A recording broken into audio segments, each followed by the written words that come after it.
Hello, my name is Dr. Matthew Karlovsky, and I'm both a urologist and urogynecologist, trained and board certified in both specialties.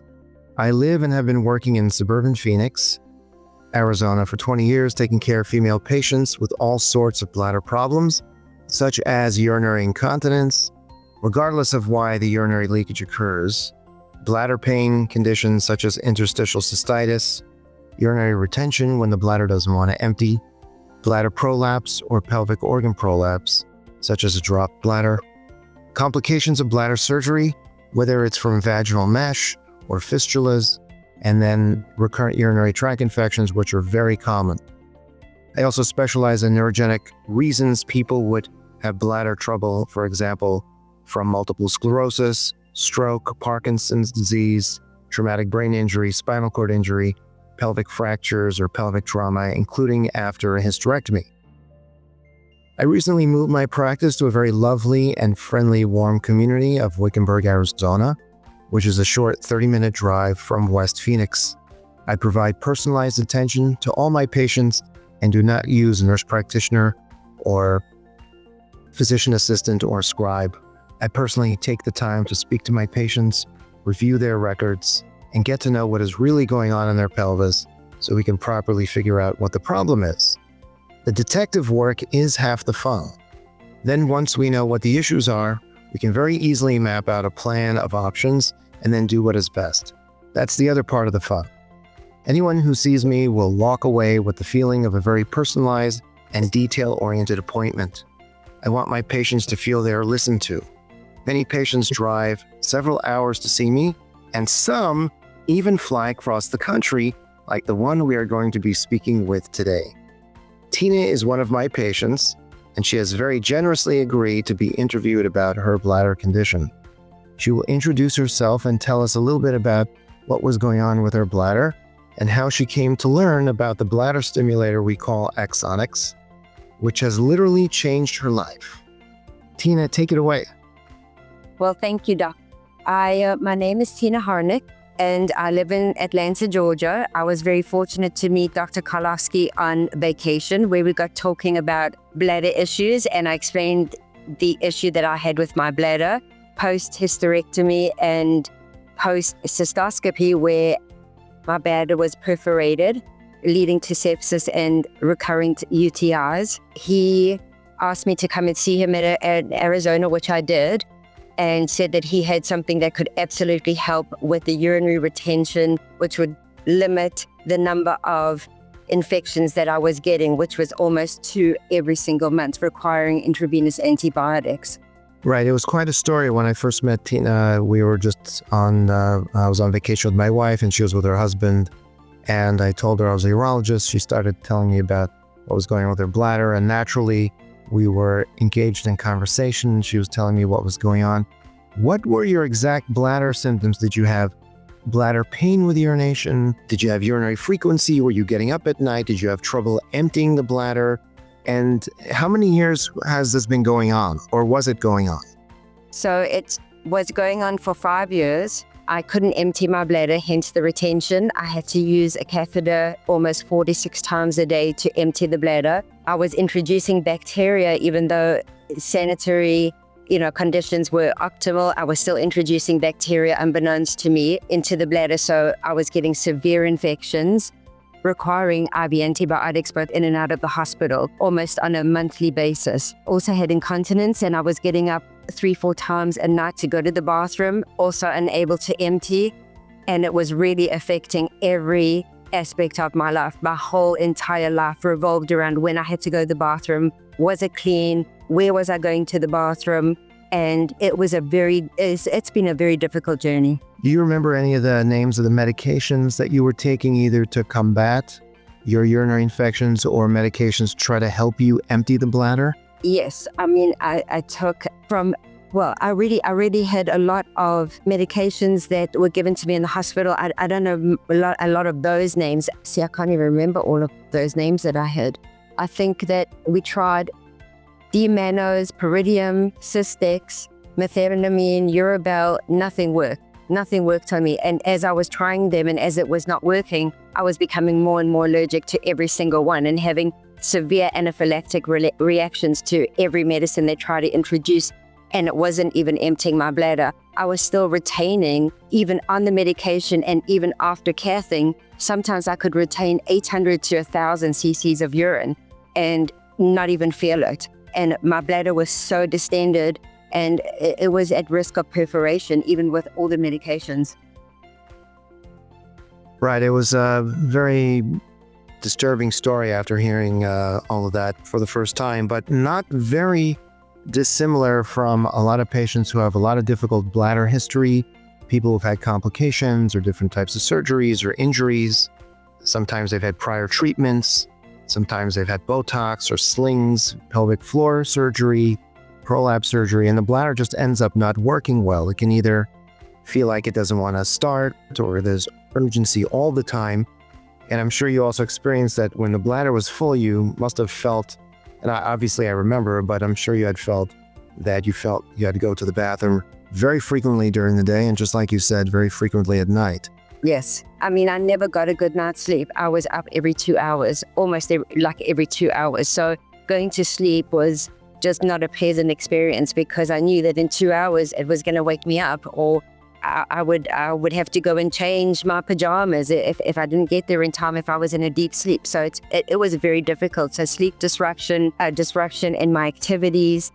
I was a dancer too, and ballet, tap, jazz. I loved to do that as an adult. I had to stop doing all of that because of the bladder issues. Couldn't jump, couldn't do anything like that. I loved to go to the gym, loved to work out, loved to walk, doing all these things. I was so restricted because the pain from the bladder, the leakage, just the non-emptying, the distended bladder, it affected every single facet of my life. And our vacations and what time we left, when we left, it was all around how my bladder was acting. And then obviously with the infections, we couldn't make plans to go anywhere because as soon as we did, we always had to take insurance because I got infection as soon as we were ready to leave, or 2 days into it, we had to come home. So I could go into the infusion center to get IV antibiotics or the hospital. And it led to sepsis 8 times.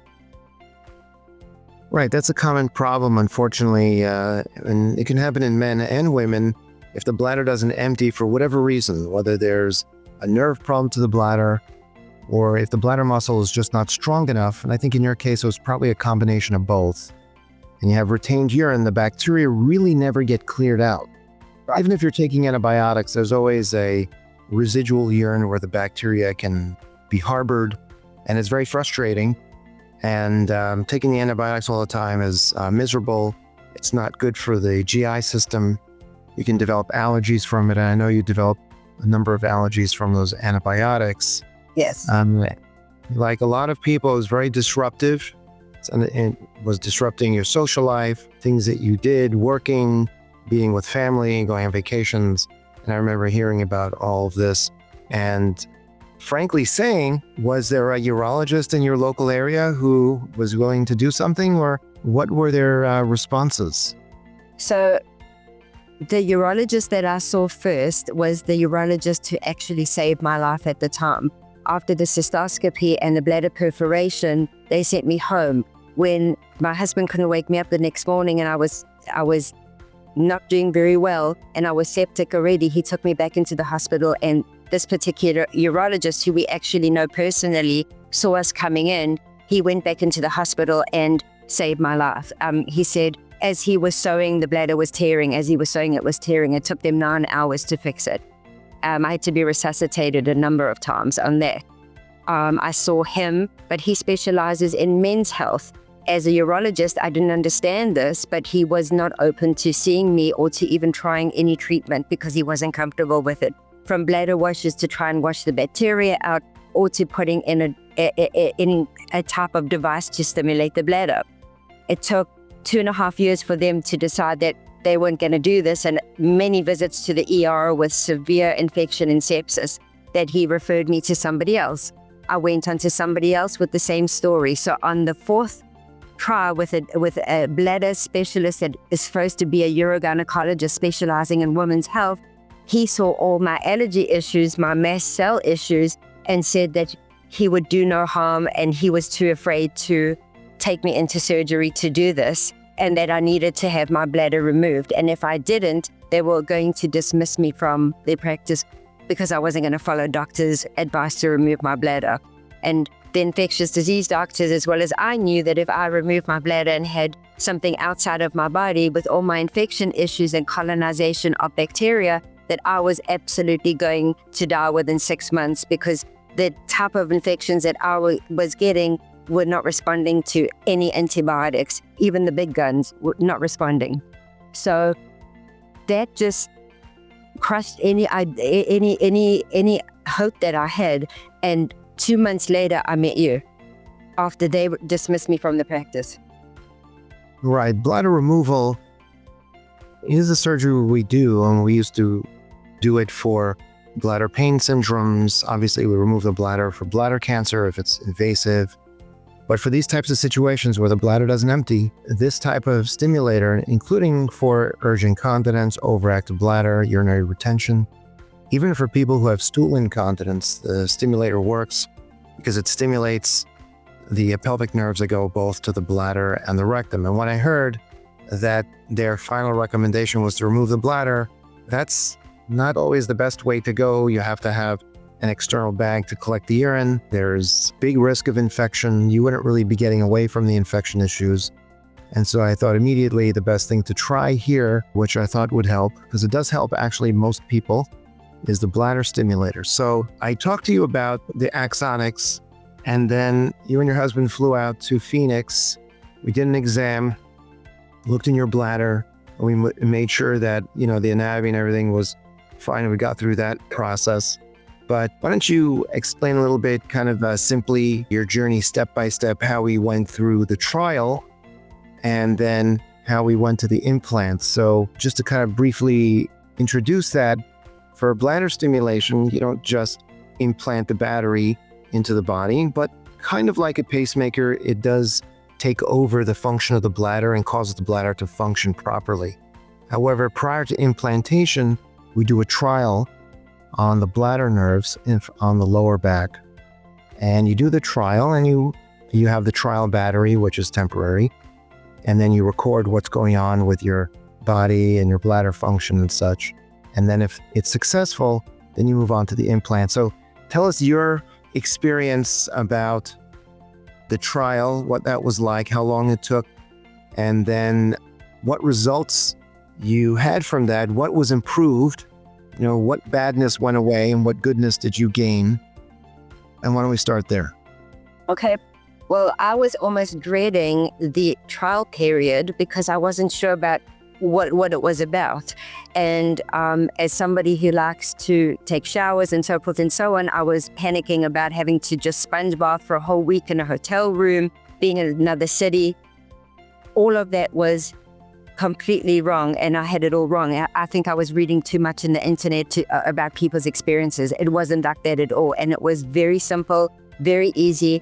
You made it seamless, put me to sleep, did the trial, woke up, everything was bandaged so well.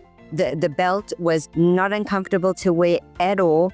Went back to the hotel. I could shower the front part of my body without a problem. Didn't feel it. It was like it wasn't even there. And within one day, I felt like I was completely emptying my bladder. And I didn't get up maybe once a night. And then towards the end of the trial, maybe not even at all. I don't believe so. And I felt like I even had, it was crazy because I felt like my bladder was working as if I was 20 years old again. It was incredible. So the trial, everything that people tell you about the trial that you read or whatever, in my experience, did not happen. And the way that you did it was so crazy good that it wasn't a problem at all. We went on walks. We went around Phoenix. We ate out. Nobody could see it. Clothes covered it. And it was a no-brainer after I felt it work. And then when I went in for the actual surgery, the experience was incredible. Your staff and the staff at Wickenburg have to be absolutely congratulated because they did an outstanding job. I have never been treated with such dignity and respect and kindness and the thoroughness of what everybody did because of my issues with my allergies, with the medication. It was seamless and such a pleasure. You did not leave anything out. You'd crossed the T's, dotted the I's. Everybody was nicer than the next person, Nothing went wrong, and I've had many surgeries in Atlanta. Every single time I've had a surgery, something has gone wrong. Somebody's given me the wrong medication or done something wrong or didn't discuss something with the doctor and something went wrong. Everything went so fantastically well. Right. I love actually working at Wickenburg Community Hospital because the people are very real. The staff cares. They warmly welcomed me when I began working, and it's just a very, very pleasant environment, and there's a very great attention to detail. Yes. And because it's a smaller community hospital, it doesn't feel hectic. Everybody has very personalized attention. I noticed that on the first day working there, it was very obvious to me. So just to go back over the trial, we put two tiny little, what they're called as electrodes, but they look like tiny little wires, and they're about the caliber of dental floss, and it goes under the skin at the lower back, and it gets into the pelvis right by the pelvic nerves, and those are the ones that control the bladder, and then those are taped to your back, and then they're connected to a tiny little battery that's then connected to a belt. Then you wear that for a week, and then like all the patients who have this, I've done probably close to 1,000 of these over 20 years. They keep a urinary diary to measure how well off of their urination is essentially the next day. And I remember you doing that, and like everybody has to do that diligently. And then typically, as what Teena did, like all the patients, they come back a week later, you take off the tape from the lower back, you take out those little wires, they pull right out, they're not attached to anything. And then if it works, if the trial works and it helps with the urge to urinate, the frequency of urination, emptying the bladder, if there's urinary incontinence or stool incontinence, then the patients qualify to have the implant. And the implant is a little battery, and it goes in the butt cheek essentially, and it's buried, and then the wire is replaced, and that gets buried also. So there's nothing showing when you look at your backside. And how many days after the implant would you say you felt like you were able to just get up and walk around? I know the procedure wasn't very long. It took maybe 45 minutes or so. But from your perspective and the recovery perspective, how was that? It was very easy. I think that the very next day, I got up out of the hospital, went back to the hotel. I think that evening we went out for dinner, and it was almost immediate. There was little to no pain at all. And the way that it was bandaged and taken care of, I didn't even know that I had surgery, to be honest with you. We got on a plane 3 days later, and I didn't even have trouble going home. Sitting on a plane for extended period of time, 4 hours straight after surgery, it didn't bother me at all. I was able to walk, and really after a week or two, I was able to do, house cleaning or get it, or immediately got into my car, went and bought groceries, walked around. There was no pain, absolutely no pain. You didn't even know that you had the surgery. It was that good. Well, thanks, Teena. I appreciate that. So, right, you had to stay overnight in the hospital because we were observing you for allergies. But typically, the patients do go home after surgery. It's about a 45-minute outpatient procedure. In your case, obviously, you were from out of town. There were some allergies we were observing for, which fortunately, the staff was very keen on monitoring you. Nothing bad happened, and you were able to go home the next day. And so, everybody partnered together, the floor nurses, the recovery room nurses, the anesthesiologist. To me, it seemed very, very seamless, especially since they had to approve, because you were out of state, the administration worked very diligently. It took them a couple of days, but they were able to approve you or have your insurance get approved for the hospital to get it done. And I was in touch with them every day. I know you were in touch with them every day, and they were in touch with you. And they made sure that it got done. And I was very happy with how seamless it was, right? Because it was a very unique experience, very, very unique. And the attention to detail, sorry to interrupt, your attention to detail the care that every single person from the admin staff to the nurses took to ensure that this was going to be a good outcome for me. They were interested in the journey. They wanted to do anything that they could to make this possible for me and make it as pleasant as possible. And they really, really did. It was one of the greatest experiences that I've ever had under these type of circumstances. I've never had treatment so good between the doctor, yourself, and the staff at the hospital. Never. The nurses were incredible. The anesthesiologist sat and spoke to me for half an hour. I don't believe I've ever even met the anesthesiologist here. It was an incredible experience where he listened to what I was telling him. Like I said, nothing went wrong. And just being observed overnight, just in case, also meant a lot. Instead of fighting with them to keep me overnight and having to go back into the hospital with an allergic reaction because it wasn't taken care of properly. So it was incredible. Right. I first thank you, and the staff really enjoyed taking care of you. Also, they told me afterwards when you left that they're very happy that it was a successful procedure and that it's actually working.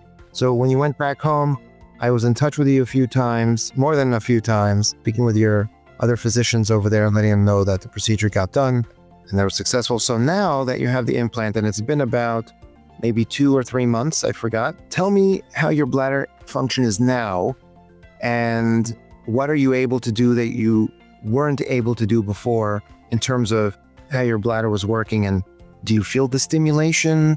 Where is the battery in your body? Have you had to adjust it at all? Let's go into that just a little bit. Okay. Well, it has completely changed my life. I have not used the catheter since I came back from Arizona. I am completely emptying. I have had one infection only because I had to turn it off for a certain amount of time because of my allergy issue. But if I didn't, I would not have gotten the infection because I started retaining straight away after turning it off for a couple of days to calm my allergic reactions down. I feel fantastic. I've even put on a little bit of weight because I'm eating a little more. I'm able to go back to all my activities, from doing CrossFit every day to the house stuff to traveling. We've even traveled. I don't have that worry in my head that I'm going to get sick while I'm gone and have to fly back and come back to the people that I know here to have IV antibiotics.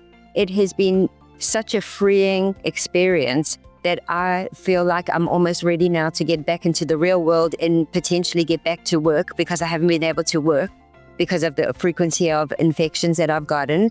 And booking trips or making plans to see my children in different cities, or even going back to South Africa to see my father is not a problem now, because this has given me my life back.